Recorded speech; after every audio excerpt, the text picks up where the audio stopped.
Have you ever looked at a machine and wondered how engineers make it move just so? From a complex robotic arm to something as simple as a windshield wiper, getting that motion exactly right is a huge challenge in mechanism design. Well, today we're going to tackle that exact problem. So here's the puzzle we're trying to solve. How do you build a mechanism that guides something not just to one spot, but through a whole sequence of super specific points, each with its own exact orientation? It's really a fundamental challenge of precision and control. And here's our game plan. We'll start by framing the problem, then we'll get into the difference between synthesis and analysis. After that, I'll introduce you to our main tool, GCP, and then we'll walk step by step through designing and checking our final mechanism. Okay, let's start with the engineer's motion puzzle. We're going to take this abstract idea and see exactly how it shows up in the real world. You've probably seen a dumpster lid open and close a million times without even thinking about it. But that simple action, it's a perfect example of a complex motion generation task. Some engineer had to design a linkage that guides that heavy lid smoothly and safely along a very specific path.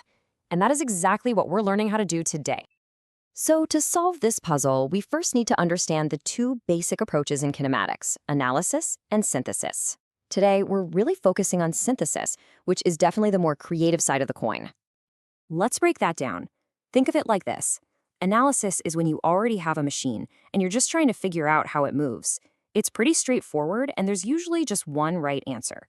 Synthesis, though, is the total opposite. You know how you want something to move and your job is to invent a machine that can do it. This is where the real innovation happens, and there can be tons of possible solutions. So, the specific type of synthesis we're diving into is called motion generation. The whole goal is to design a linkage where one specific part, we call it the coupler, moves through a series of really precisely defined positions. It's not just about the start and end points. The entire path is what really matters. So how on earth do we solve a problem like this? Well, we're going to use a super powerful modern tool called Geometric Constraint Programming, or GCP. I know, it's a mouthful, but just think of it as your geometric co-pilot for design. Now, the secret to GCP isn't doing a bunch of complicated math by hand. Nope. It's all about using the smarts that are already built into modern CAD software like SolidWorks. These programs have these incredibly powerful equation solvers that just automatically handle all the complex geometric relationships for us. Our job is just to set up the problem the right way and then let the software do all the heavy lifting. All right, enough theory. Let's get our hands dirty and actually start building our solution. First up, we're going to design the input link, which is basically one half of our 4-bar linkage. So here it is, our mission, and this comes straight from the Kinematics and Mechanism Design course, ME3751. We need to design a 4-bar linkage that's going to guide a coupler, which is represented by that line segment AB, through these 3 precise positions you see on the screen. Each one has a specific location and a specific angle. Okay, so the very first thing we do inside our CAD program is build some geometric scaffolding. For each of those 3 target positions, we're going to draw a triangle. Right now, the exact shape doesn't really matter. They're just construction lines that are going to guide us to our final design.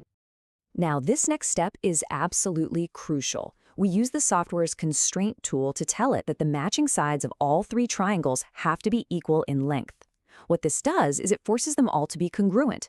We're basically telling the software, hey, these 3 triangles represent the exact same physical part, just at 3 different moments in time. And here is a pro tip that will save you a world of headaches. Make sure none of your triangles get flipped into a mirror image of the others. As you add these constraints, the geometry is going to shift around. You have to make sure they all keep the same orientation. Otherwise, the solution just completely breaks down. And this is where it starts to get really cool. We draw a circle, and then we constrain the free vertex of each of our 3 triangles to lie somewhere on that circle's edge. The software automatically calculates the one and only circle that can pass through all 3 of those points. And just like that, we have our first result. The center of this circle is the fixed pivot for our input link, and its radius is the length of that link. So we've just defined the entire input side of our linkage. Pretty neat, right? The next step is just to repeat that process to find the output link. The process is almost identical. We're going to draw a new set of 3 construction triangles, one for each position, but this time you'll notice we draw them on the opposite side of our target coupler lines. This is what's going to define the geometry for the output side of our 4-bar linkage. And just like we did before, we draw a second circle and constrain the vertices of our new triangles to its circumference. And voila, the center of this circle represents the fixed pivot for our output link. We now have all the geometric info we need to build our final mechanism. Okay, this is it, the final phase. We've done all the construction work. Now let's connect the input and output sides together and actually verify that our completed linkage works the way we designed it to. So, to make sure our final coupler always has the perfect orientation, we can use this really slick feature in the CAD software that lets us link dimensions together with equations. First, we add what's called a reference dimension to our construction sketch to measure the coupler's angle. Then, in our final linkage sketch, we add a new angle dimension, but instead of typing in a number, we create an equation that links it directly back to that reference dimension. And this right here is the key to the whole thing. As you can see in that dialog box, we're not just copying a number. We're telling the software, hey, make the angle in my final linkage always equal to the value of dimension D1 from our construction sketch. It creates this dynamic link that guarantees the orientation is always spot on. And there it is, success. We can now literally grab the input link and rotate it.